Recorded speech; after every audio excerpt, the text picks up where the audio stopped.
There's always a party in Montana, whether you're going to a wedding, a football game, a concert. Montana Party Bus can get you there safe and will take you anywhere in Montana. You can relax with friends in style, luxury, and safety. Plus, they're Montana-based for local and regional travel within Montana borders. Montana Party Bus is great for both large and small groups with a capacity of up to 30 guests. If you want to elevate your event, call them anytime, 406-200-8096. You can also visit mtpartybus.com. Travel anywhere in Montana in style with the Montana Party Bus.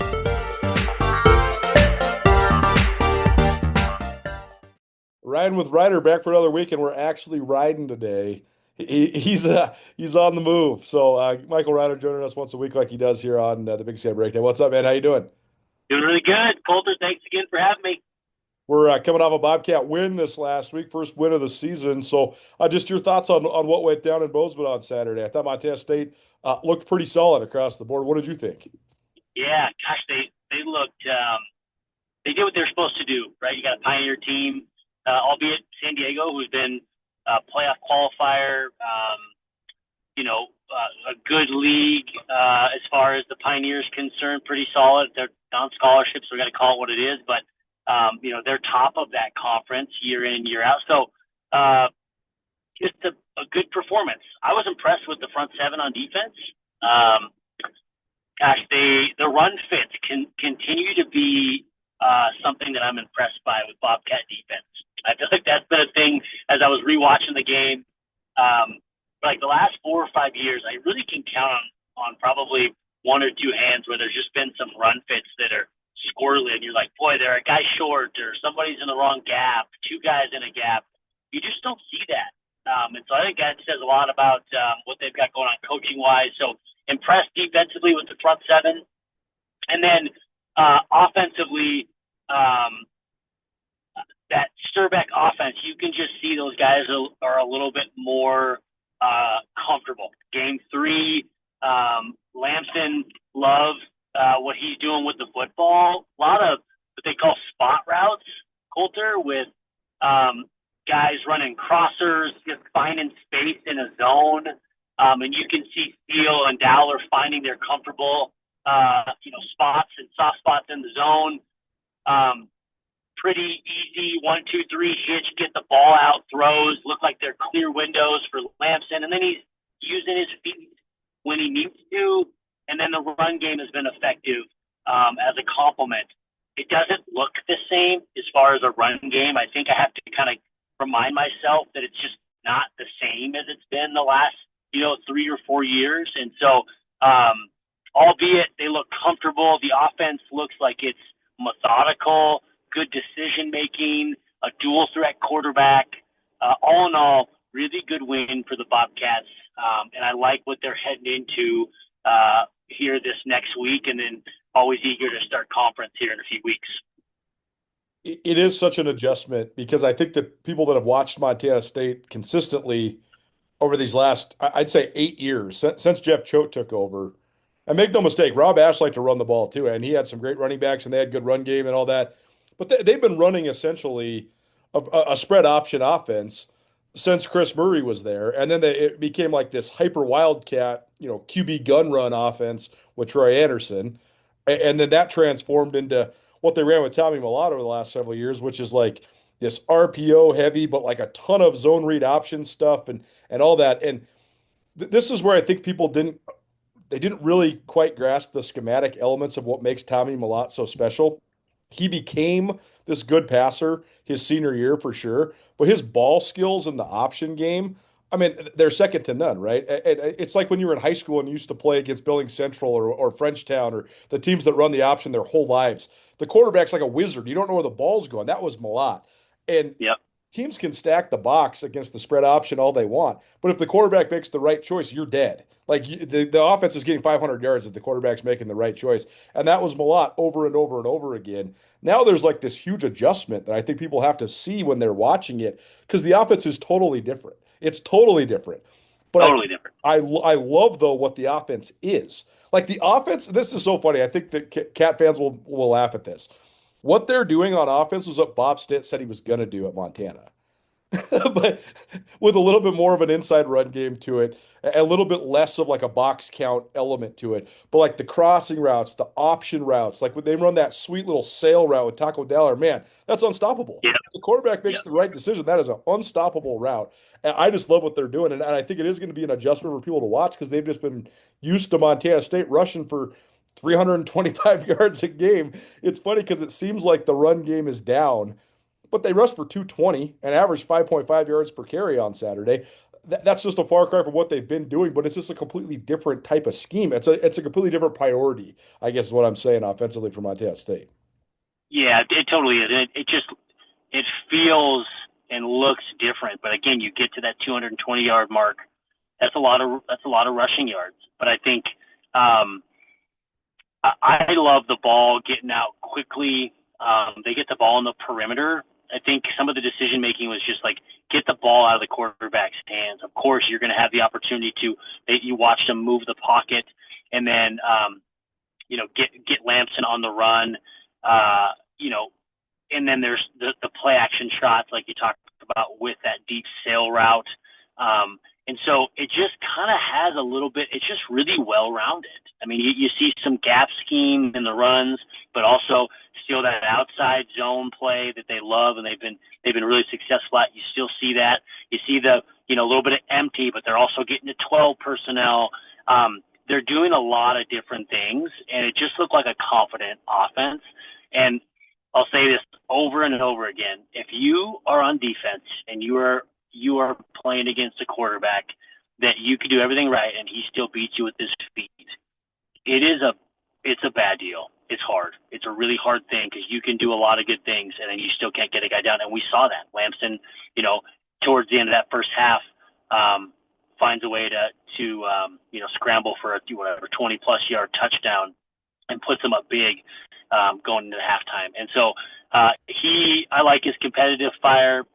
Decision making was good. I think there were, one interception got called back, which I'm a defensive guy. I don't know if that was pass interference in the end zone, but they called that one back, and then he throws one going the other direction, which wasn't a great deep ball. I still think, again, that's not his game. I don't think that's what he is. And I don't know if the Bobcats have that guy as far as like a half sideline deep ball threat guy. King has the body. Can he do it? I don't know. But they've got the steals and they've got, taco dollars, and you're going to see the spot routes with bunches. You're going to see, we used to call it bingo with a bunch of crossers. So I just like where the offense is trending, look confident, always good to get a win, and fun to see the progression of the offense. I just wonder too how much having a guy that can actually pick apart a defense and then extend a play as his last option. Malott is so good, but he's also the best athlete on the field, and he knows that he is. So it was, Yep. it was 1, 2, 3 me if you're Tommy Malott, right? Like as soon as if the action of the play is going across the bow, if he goes makes 3 reads, boom, he's hitting it. Like if he sees Derek Snell over here, he's gonna just use that seal block and he's gonna get a 25-yard gain because he's so fast. Lamson is so patient and he can get through and get back to the first one. And I just wonder if that's the differentiating factor for Montana State, not just this year, but sort of moving forward. Because we've seen this for, I mean, basically on repeat since 2018. The Cats run the ball better than anybody until they play the two teams that run the ball better than them, and they can't beat them at their own game, right? Like, how do you beat North Dakota State? I don't think it's by beating them at their own game. I think you have to do a little bit something different. And Brett Vigen keeps doubling down.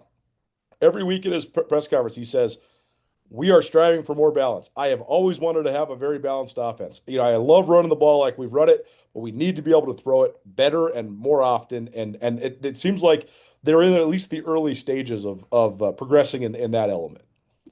Yeah, I totally agree. I couldn't agree with you anymore. I mean, it seems like it's just progressing into a more balanced offense, where you can count on your quarterback to make some of those simple reads. And again, that's not a knock on Tommy. He No, was, he's a Hall of Famer, right? But it just looks a little bit different.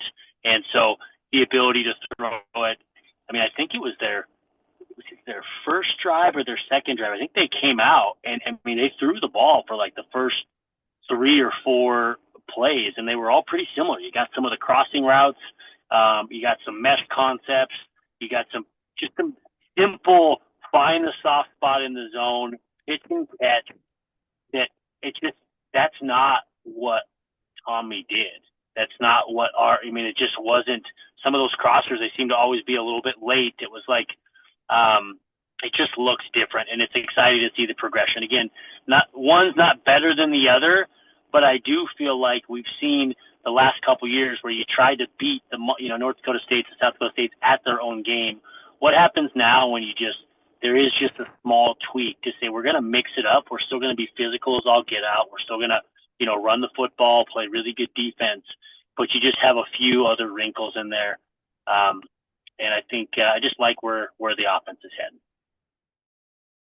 Big Sky Breakdown, proudly presented by the Bobcat Collective at Montana State. The Bobcat Collective is the NIL collective that serves Montana State University student athletes. The collective is partnered with Montana State to connect fans, alumni, businesses, and local nonprofits with Montana State student athletes. Opportunities through the collective allow student athletes to earn compensation while serving the greater Montana State University community. Sign up now for memberships and enjoy automatic entry into raffles for free tickets while supporting the bright minds at Montana State. They have multiple different membership tiers, and you can also be a one-time supporter, and you can also business partner or corporate supporter. Visit bobcatcollective.com for more. Meeting her stopped your world. The ring you give her should stop her heart. Tina, will you marry me? Not again! Don't worry, I'm gonna fix this, because we want to be your jeweler on our beautiful diamond! Clear! Come back to me, Tina! Are you okay?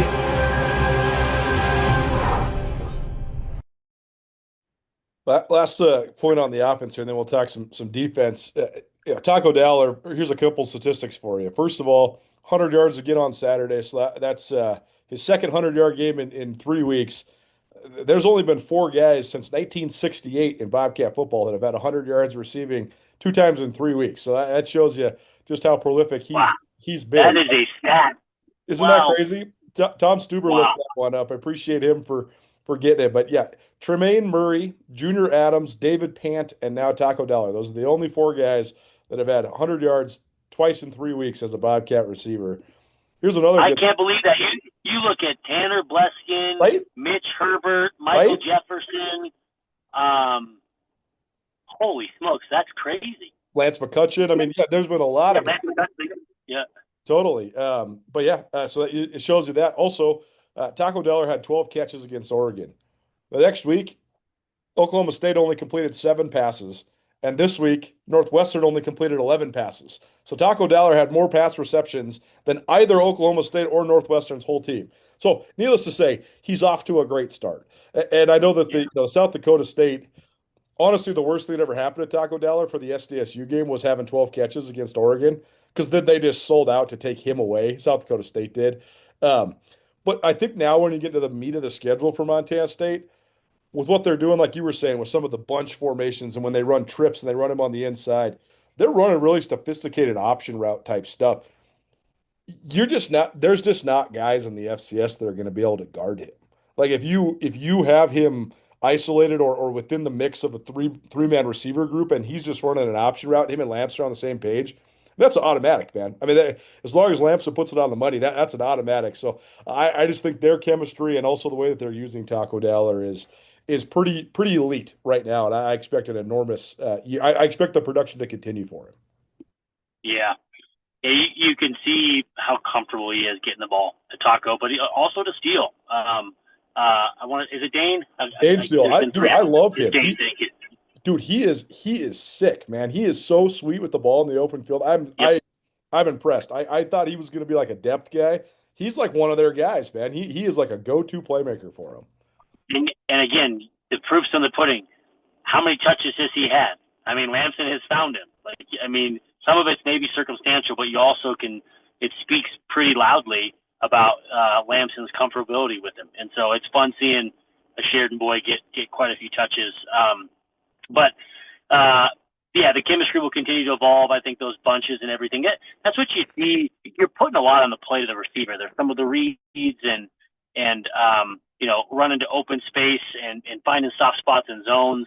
That does take a lot of feel, takes a lot of reps, but also takes a lot of trust into those receivers. And so I think those guys are developing well, and fun to see the chemistry continue to evolve. Defensively, you mentioned the run fits being so tight. What do you think that's a product of? Because you're right, it has seemed like the Cats have been really talented on defense the last couple of years, but there has seemed like there was like a missing piece, like person or two people. And I'm not trying to call anybody out for being a weak link or whatever, but it does seem like the run fits are more fluid, especially in the front seven.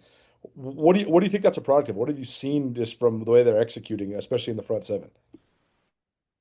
You know what? I don't know that I have a good answer for that, because I've been wondering the same thing. And Right. One of the hardest things with motions and shifts and trades, run fits. I mean, all it is it's a numbers game, and so you've just got to adjust as the picture is changing.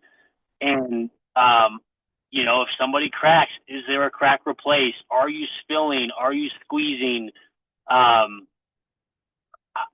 That's a hard thing to teach your guys. And so without going into practice and into the film room, I'd love to be a fly on the wall to talk, like, what are you guys talking through as far as how you know whether or not you're spilling, you're squeezing? Are they doing a bunch of walkthroughs?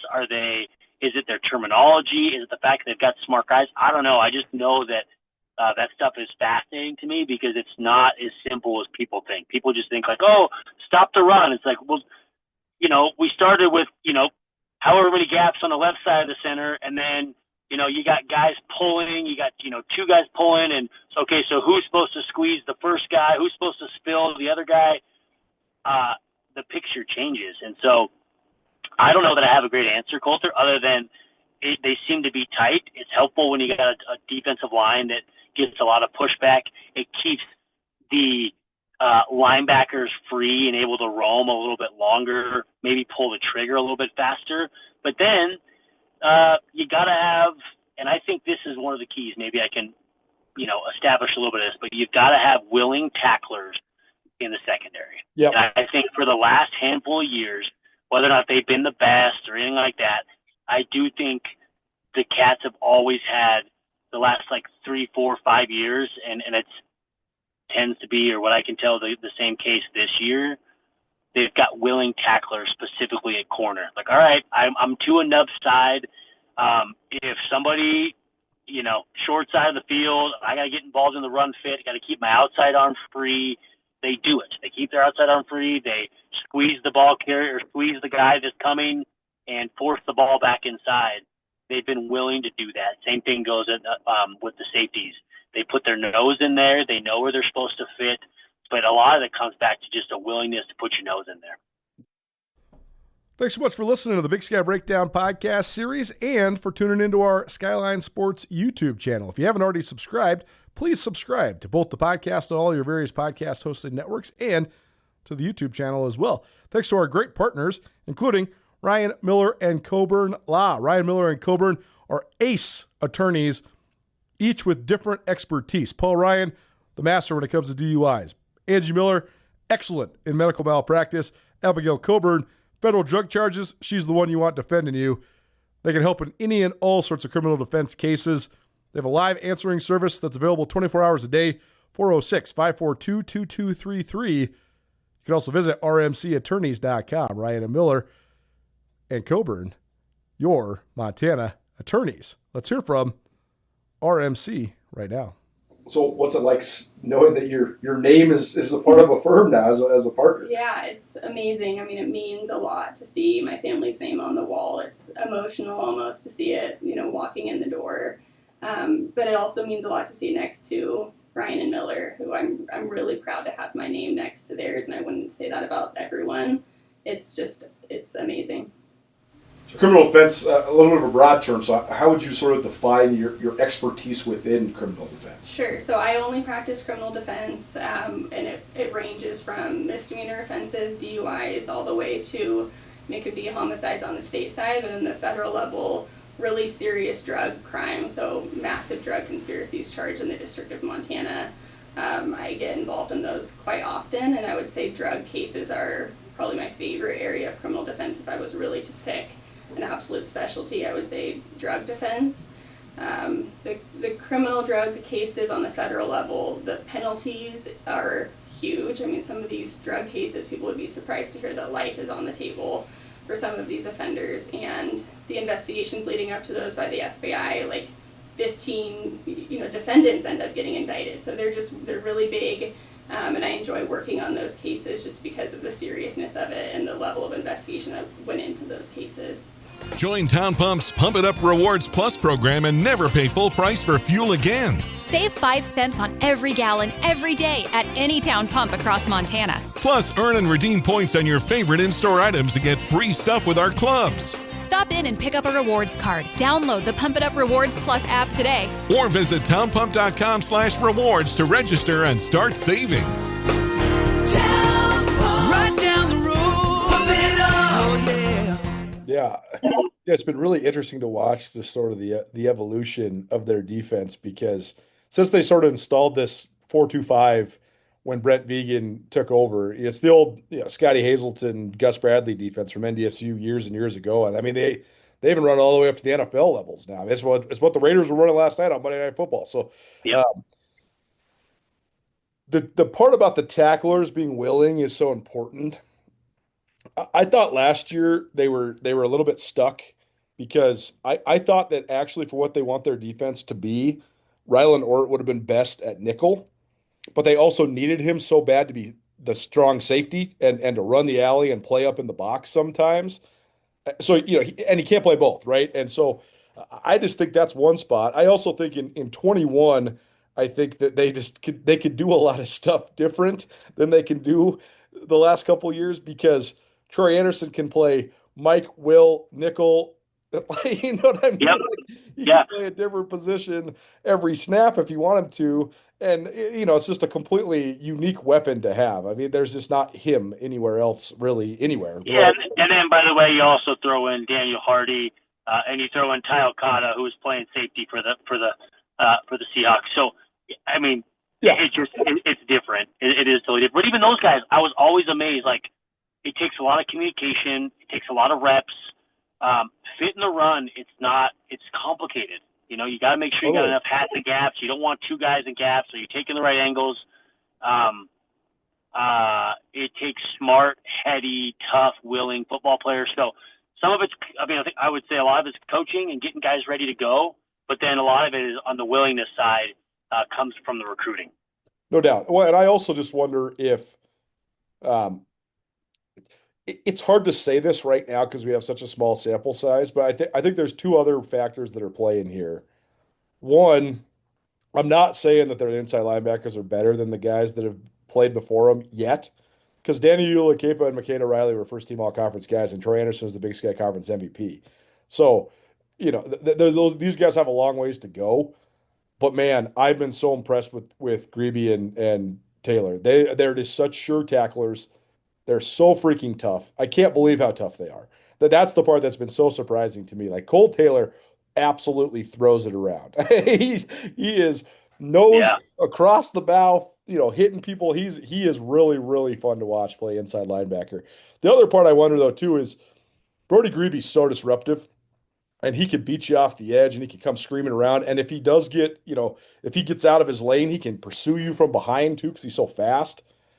But I don't know if he was as much of a guy that's going to, sacrifice his entire self for the rest of the defensive line. I think right now that's what they got going, is they got 9 dudes on the defensive line that are like, okay, let's just wreck this thing and let the linebackers run all over the place. I don't think Paul Brock cares if he gets a single tackle. He's just trying to make the guy across from him want to quit. That's it, And I think Hunter Parsons is in that same mold. I think Kenneth Iden is in that same mold. And then there's also the part where these guys have run the same defense since they were in the program, right? So they have 5 years of Yeah. mastering it too. So I think there's a lot of factors that go into it. But to me, they have been as fundamentally solid and as executionally solid as you can be here these first couple weeks, and I've been very impressed by that. Yeah. Uh, you know, kind of like Run Fits, just carrying on that tune. One of the most important things you can do on the defensive front is, of course, being physical, playing with your hands. But man, you have got to have gap integrity, and getting reached on the defensive line is just an absolute no-no, right? So for any listener that's wondering what that is, right? If I'm lined up outside shade of the guard, I stay outside shade of the guard. That is my gap. Right. I can't allow him to hook me. And now that there's no one in that gap, right? So, it's those things that as I watched and rewatched the film, looking at those guys, just the gap integrity and the ability to like strike somebody, not get reached, but also like to stop the bleeding where they're not like getting washed out. They just look big and physical and tough. And you're right. They're kind of like, we're happy to hold everything up, strike guys, hold up double teams so that the backers can run free. And it's just complimentary gap sound run defense. And then, every now and again, there were some of the blitzes, I think they're running a few, run blitzes. A lot of them kind of came in passing downs. But bottom line, defense looks to be playing at a high level. A lot of it starts there with the front seven being gap sound, stopping the run. And then you got willing tacklers on the back end. You got to stop the run and force people to throw the football. And that's what that Cat D has done so far. And I'm so interested in the dynamic of that.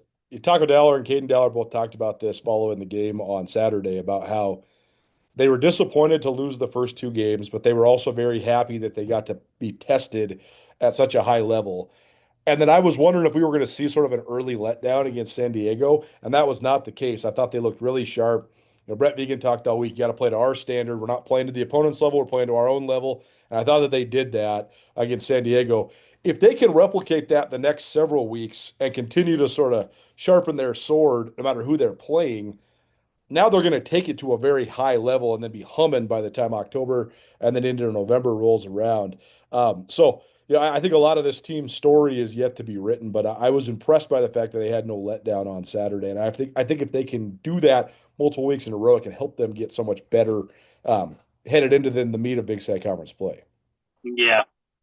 Yeah, I think that speaks to the leadership of the team. These games, call it what it is, you want to play your best game, but, Montana State should outmatch San Diego, should outmatch Mercyhurst. But what you want to do is execute to your standard. And Coach Vegan always talks about that. And it looked really clean. Again, I watched it twice, and I just after rewatching it, it really was just a clean operation from start to finish. I think, from winning third downs, outside of a turnover, I think they stopped the run on defense, limited the explosive plays. They were, smart with the football as far as the special teams are concerned. Offensively, they operated efficiently, limited penalties. Quarterback made good decisions, ran the ball, but also threw it. It just looked really polished. And so I agree. They've got to continue to do the same thing at home against Mercyhurst. And then one more time, those conference play that's such a big deal. I'm not sure how Eastern is. I haven't got a chance to watch them, but bottom line, they look polished, but they got to keep gaining ground. And that's kind of what leaders and what Vegan, it's not just coach speak. You got to play to your standard and keep polishing off the product and making sure you're getting better every single week, because you got to improve week in and week out. It's not just a saying. You got to get better every week. And you got to be playing your best football as you head into late October, early November. Anything else you want to see Montana State sharpen or improve on this week against Mercyhurst? Gosh, I don't think so. I think more of the same. It's an outing where it's taking the football away. Maybe I'd say to be picky, maybe you'd like a few takeaways, but on defense. But people haven't really been testing them a whole lot. Yeah. So if you're being picky, you'd love to take the ball away, not give it away, and then just run a polished or have a polished product like they did here last weekend against San Diego. Yeah, I mean, the one thing is just the special team stuff that they had been struggling with, and Vegan had a chuckle because Stuber asked him, he said, "I know you only punted twice today, but did it seem short up?" And Vegan's like, "Yeah, didn't get one block, so I'm happy about that." He was sort of Yeah. joking, but I am interested to see that. I don't know how many times they're going to punt against Mercyhurst. Yeah. We'll see, but I overall, want to say this, Colter. I want to say one more thing. Sandstead has done a great job. I mean, we haven't talked about that kicking wise. Again, I'm not a kicking, guru or kicker evaluator, but he's made some good field goals. Looks confident. Absolutely. It was good distance. Make no mistake about it. Having a guy like that is a huge weapon. He looks to be really consistent. Looks comfortable. Yeah, I mean, I would say that when it comes to him, he's a microcosm of what I think this coaching staff is so good at, and that is when they have a circumstance that doesn't go their way, that puts them up against a wall a little bit, like they did last year with Casey Kotzman transferring, and they didn't have a kicker. So they basically are like, okay, we're going to roll this freshman kicker out there and just see how it goes. And at first it was like, okay, this is a little shaky. And then he starts getting better. He starts getting better because they didn't mess with it. They said, you are our guy. Let's go all in on you. Let's make you confident. And he went from shaky to good to great, and now he's nails. And I think that's just something they do so well. It's the same thing they do with Tommy Millett, man. It would have been easy to waver and go up and down with Tommy. And by the time they got him to the end, look at him. He's National Player of the Year. So I think that's one thing this coaching staff does really, really well. Yep, absolutely. And in a position like that, you got to love up those kickers and make sure that they know that you trust them. It's not like the NFL where you miss an extra point and find a pink slip in your locker, right? It doesn't work like that. You gotta show them that you trust them. And they are a different beast. Those kickers, snappers, the special teams engine, as they call it, or the battery is what they call it. It's a unique thing, and you got to make sure that their mental game's right, and a lot of it starts with just good old-fashioned belief. So, coaching staff's done a good job. Rider with Rider here on the Big Sky Breakdown. Good to see you, buddy. We'll talk next week, but safe travels, and thanks for doing it. Likewise, man. Thanks for having me.